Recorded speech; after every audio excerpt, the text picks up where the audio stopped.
Good morning, good afternoon, good evening, wherever you're watching the world. My name is Sean Driver, and this is the Red Horde. Going to deal with the transfer madness, transfer nightmare, whatever ended up happening September 1st with the chaos that was the Luke Armstrong story and the potential transfer that was not, and what it means going forward. We know we're going to end up with a review by the board. We know that there's a potential of an appeal to arbitration after that. Try to figure out from the press releases, the quotes that have been made, what exactly happened, what do we know with the facts, and what we can expect going forward as far as the interpretation of the regulations. Stick with us. This could be a long one. We'll see. This is the Red Horde.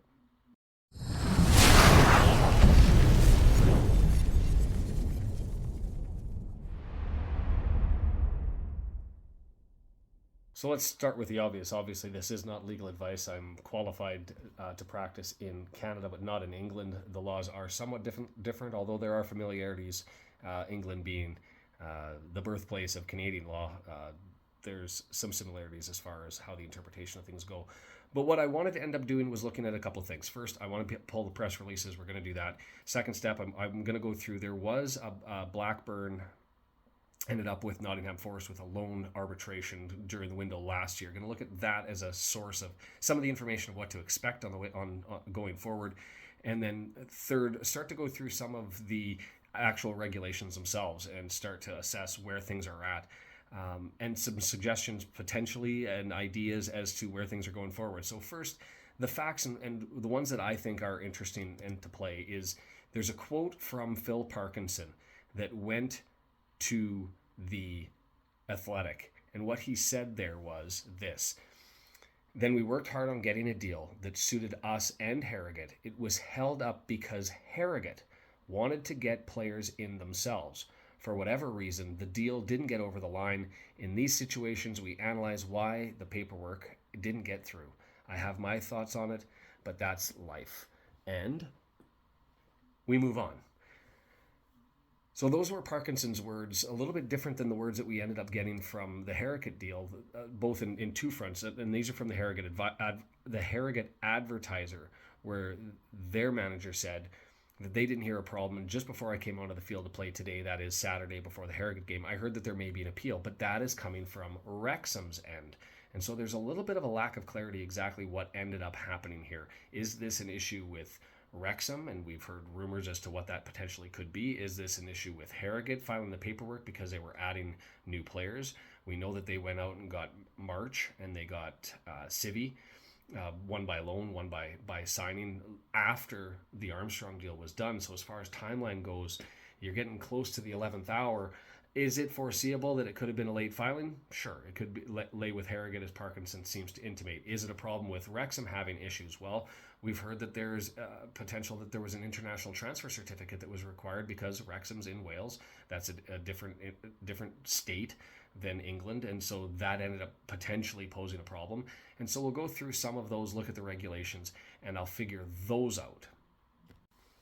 Got to set the table a little bit, which requires diving into the regulations. I don't want to draw it on too much. It's sort of a little bit dry, but I think it's necessary to go through some of it. We're looking at Section 6 of the EFL regulations, the link below. 46.1 is the paragraph that I think I'm going to start with, which is the types of registration that goes through the registration process permitted by the league. And one of those is permanent transfers. Now, they do have guidance that they provide below each section, and I will go through the language of 44.8, and a pet peeve of mine.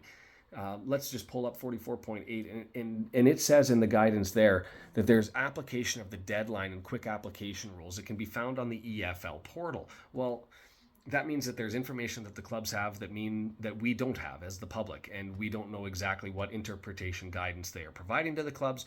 We don't know what those rules are, whether they're the same as what Blackburn and Nottingham Forest were dealing with the O'Brien transfer that didn't work last year during the January winter transfer window. But we don't have full information even on their contractual understanding and what their legitimate expectations were between the parties. But let's leave that aside. 46.1, if you look under the guidance under permanent transfers, it says that the documents that have to be provided: standard playing contract, a transfer form H1, so that's just a standard form that has the details regarding the transfer, a registration form, again in the standard form, details regarding the bonuses, the financial agreement, the monies, including the VAT and the levy that have to be provided, If applicable, a form 1M1. Now IM1. The IM1 is a standard form if there's an intermediary involved. I don't know if there was one here, but if there was, it has to be provided, as well as international loan transfer declaration and the international transfer certificate. Why is that international transfer certificate relevant? Is because if you go to section or paragraph 47.2, that's where you'll find it. It says any player who last played or was registered to play for a club affiliated to a national association other than that to which the club which is applying to register him, that is England, as a national association other than to which the club which is applying to register him, that being Wales, shall not be eligible to participate in a match played under the league unless the league has received written confirmation from the National Association that an international transfer certificate has been issued. So if that is indeed a problem, that is a document that's required. If the Welsh Football Association was not able to get it to them, then we've got an issue that potentially there. So that's the relevant regulation as it suits our purposes. And then I'm going to take you to section or paragraph 48.2, which is under the header transfers as a contract player whilst under contract. So that's the circumstance we have here with Mr. Armstrong. He was under contract with Harrogate.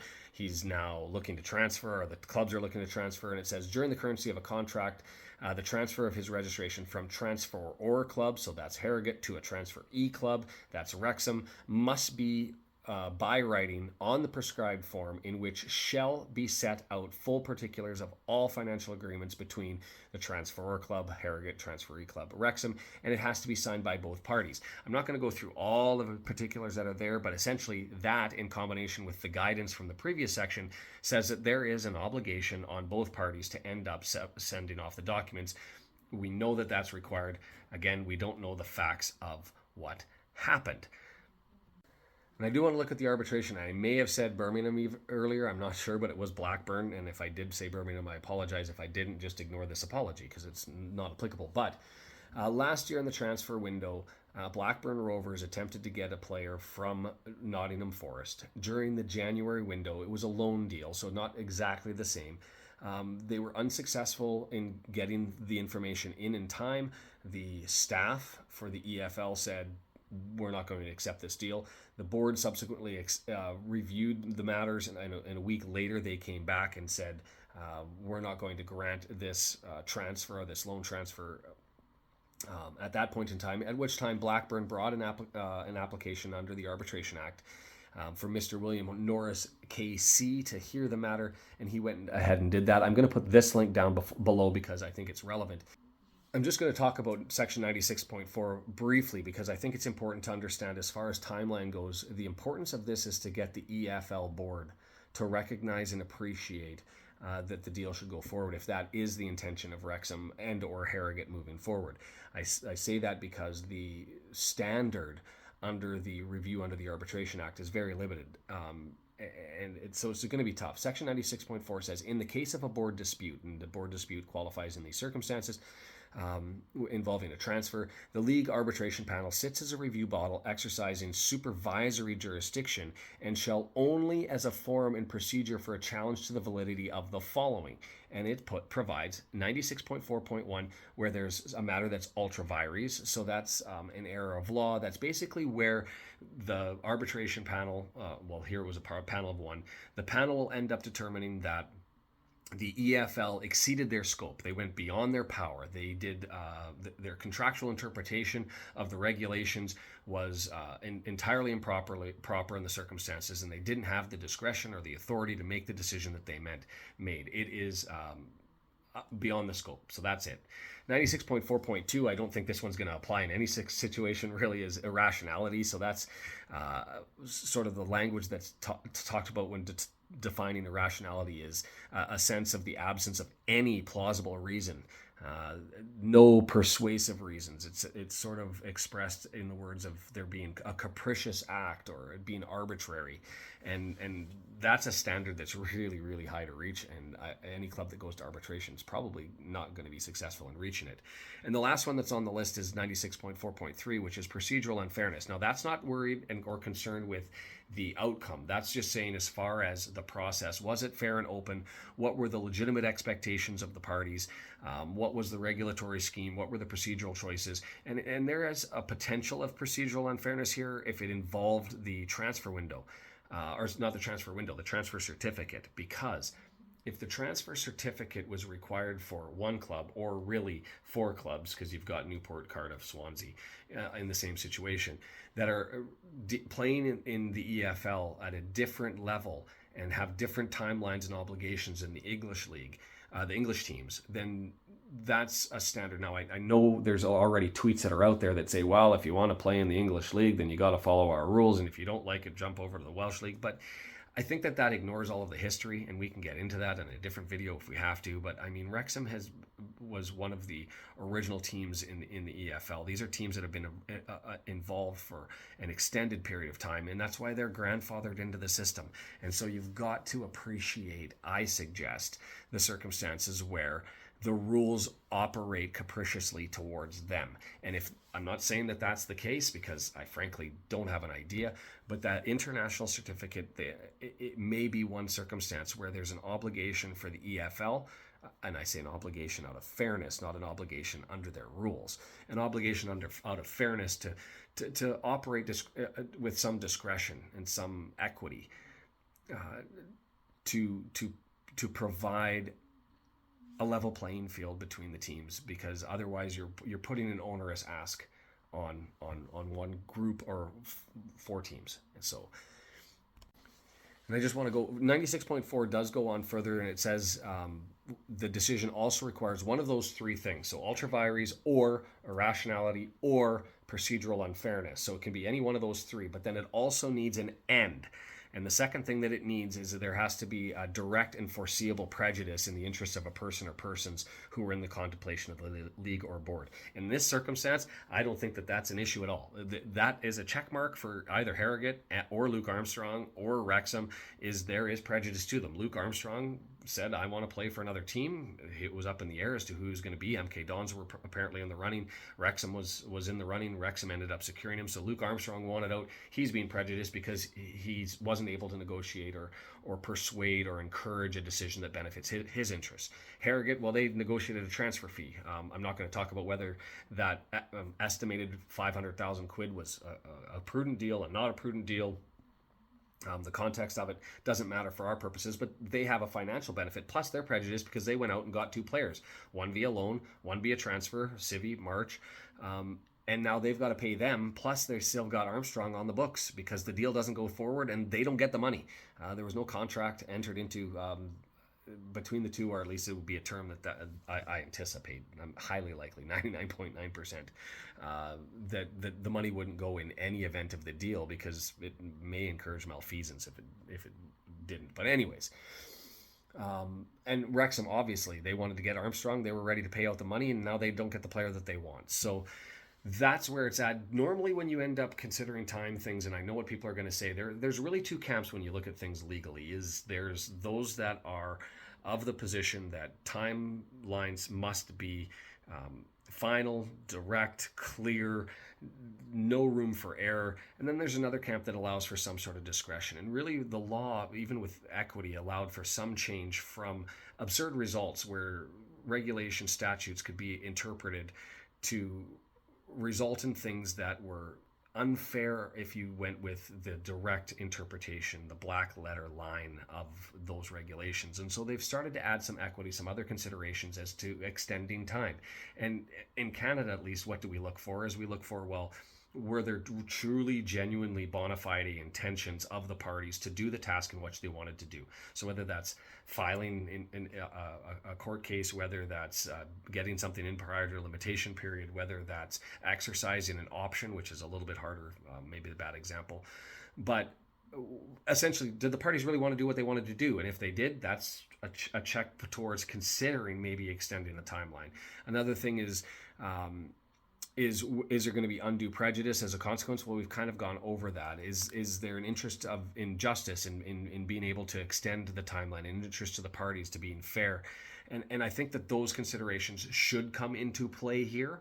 I appreciate and understand that when you end up dealing with regulations such as this, it's really a contractual interpretation exercise. The regulations are a contract between clubs and league as to how conduct will be done, and where you end up having a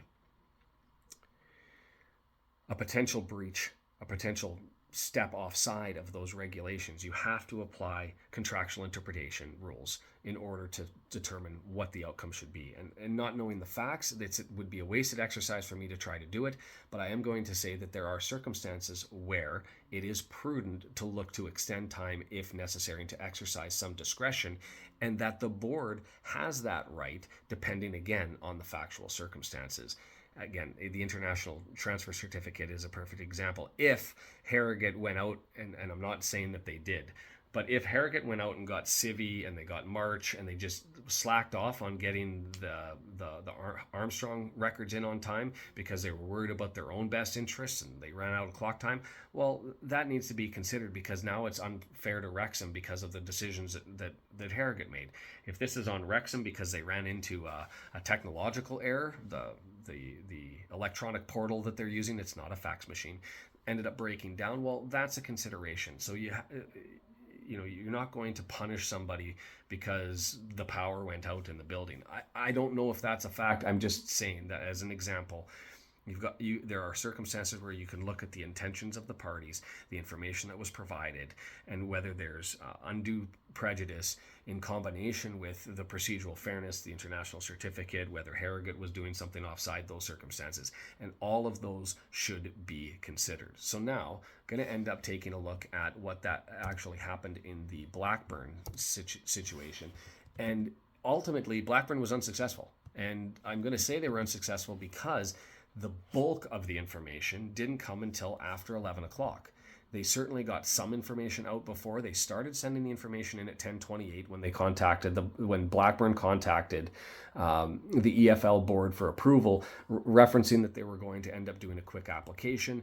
They ended up getting in some copies of the loan agreement that were signed by one party. They ended up getting some draft playing contracts out to them, but really nothing substantive came until after the 11 o'clock timeline, and that's when they submitted the passport to the IFAS system for O'Brien.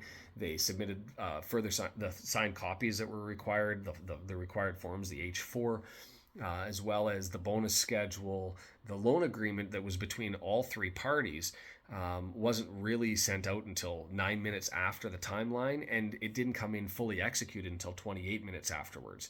And so those are documents that are standard form. There are standard forms for them.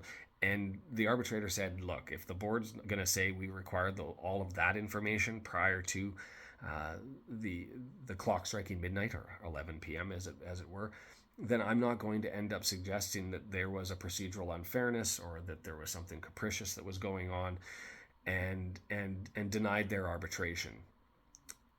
Potentially a different circumstance here, again, going on two of the three circumstances. If this was just Wrexham slipping up, we're out of luck, and that's an expensive mistake and an error and frustration and all that sort of stuff. If this was Harrogate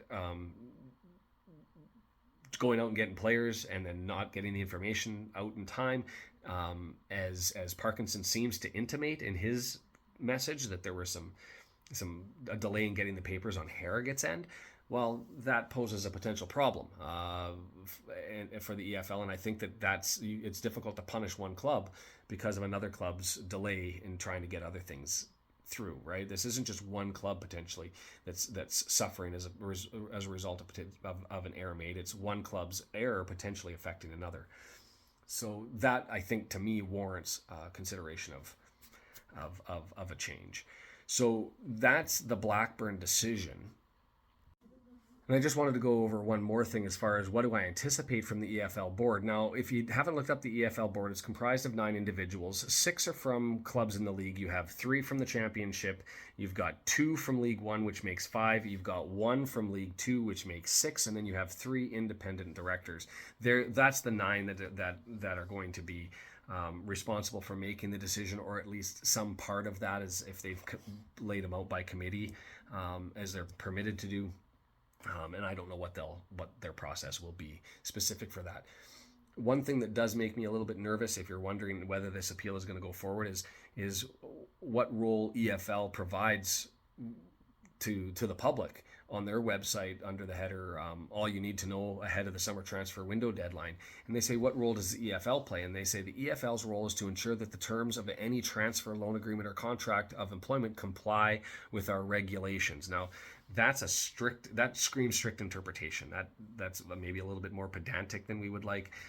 I think that the EFL, it's a competition organizer. The EFL is not the FA. It's not the sports organization responsible for football throughout the country, although it does do that to some limited extent. It's a competition organizer. It's worried about fairness. It's worried about not prejudicing any clubs. It's making sure that the rules are there to know and set the expectations for the legitimate expectations for the clubs to follow. And the statement makes me a little bit nervous.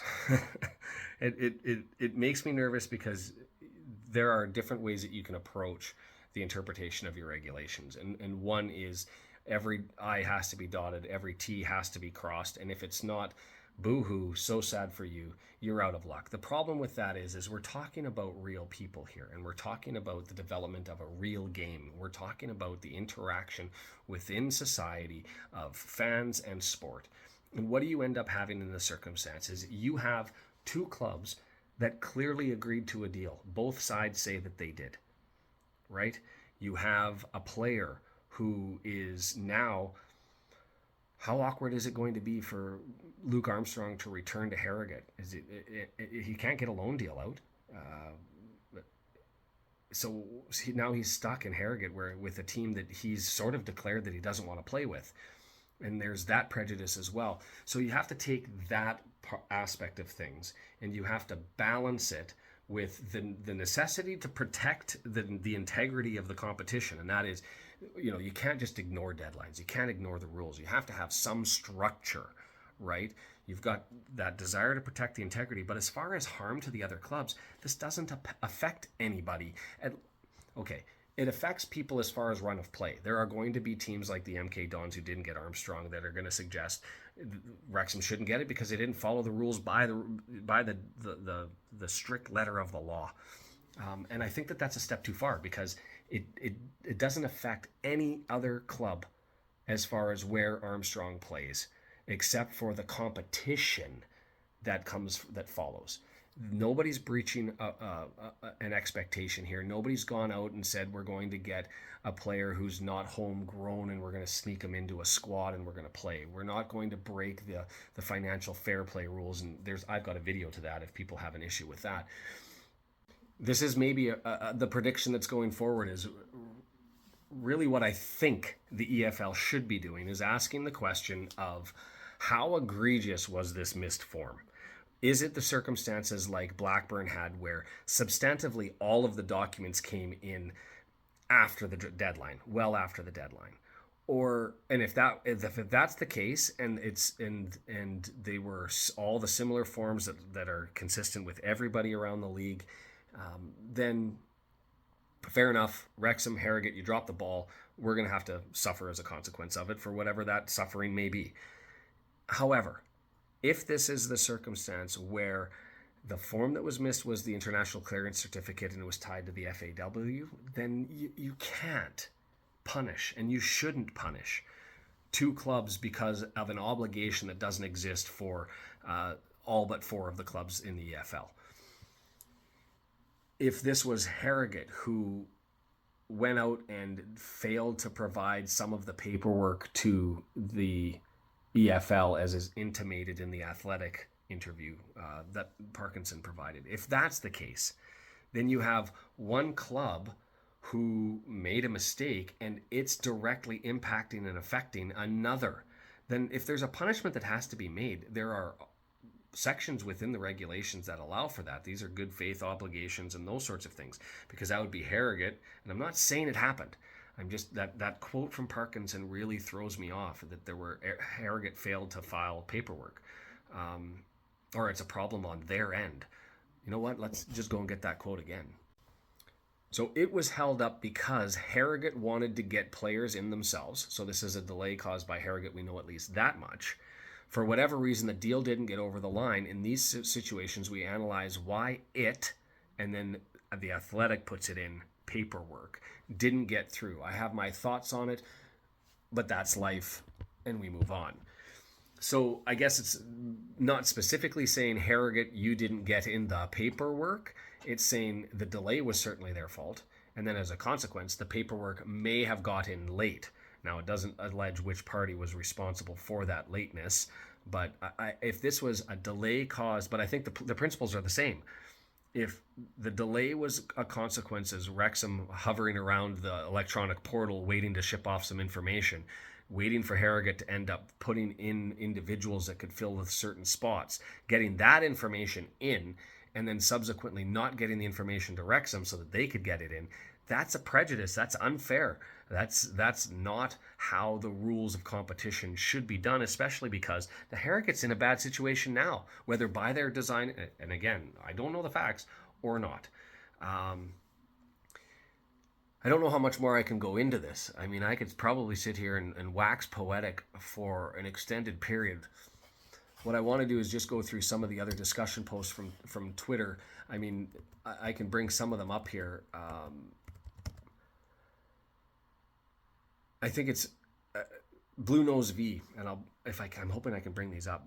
Blue Nose V ended up saying basically everyone got screwed. Wrexham, the MK Dons, because they've lost out on the Luke Armstrong sweepstakes. They could have signed him earlier on in the day, potentially. Harrogate, because they've got the additional players in. The salary-wise, they're going to get impacted. Armstrong got harmed. There are potential others. Who knows what would have happened with Wickham and Hanlon, who was in the running partway through the day. All because of this issue with the process. Look, I will say this. Other professional leagues in North America don't do this.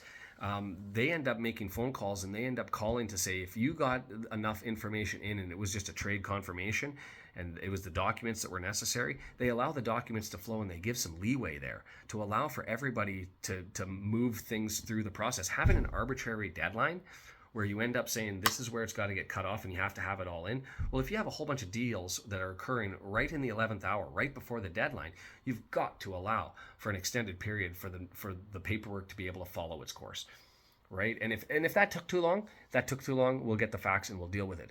But if that was an issue where you're dealing on an international clearance or you're dealing with one club who had to make 2 or 3 other deals to make one work, you don't approve the 2 or 3 that made it in right before the clock struck midnight and then ignore the other. That's contrary to the purposes of the EFL, which is to protect the integrity of the competition, because now you're ending up with absurd results where clubs are now recognizing the deadline is not just midnight, but it has to be before that, because we've got to make all of our previous deals to make the secondary deal work. It's to me, this is foolish.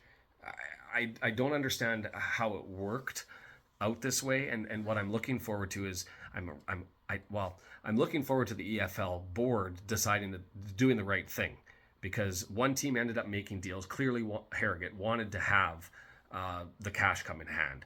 We have another one who agreed to it, and we're just dealing with some paperwork. There's no harm to any other club to allow that paperwork to flow. I'm repeating myself. So since I'm repeating myself, I guess that means I'm probably going to sign off. Just before I do that, what do we think for timeline? Blackburn Rovers circumstance took about a week for the board to make a decision after the January transfer deadline. I can't see why it would take them potentially around that same timeline. So anticipate a week before we hear a decision there. If unsuccessful, then it likely goes to arbitration.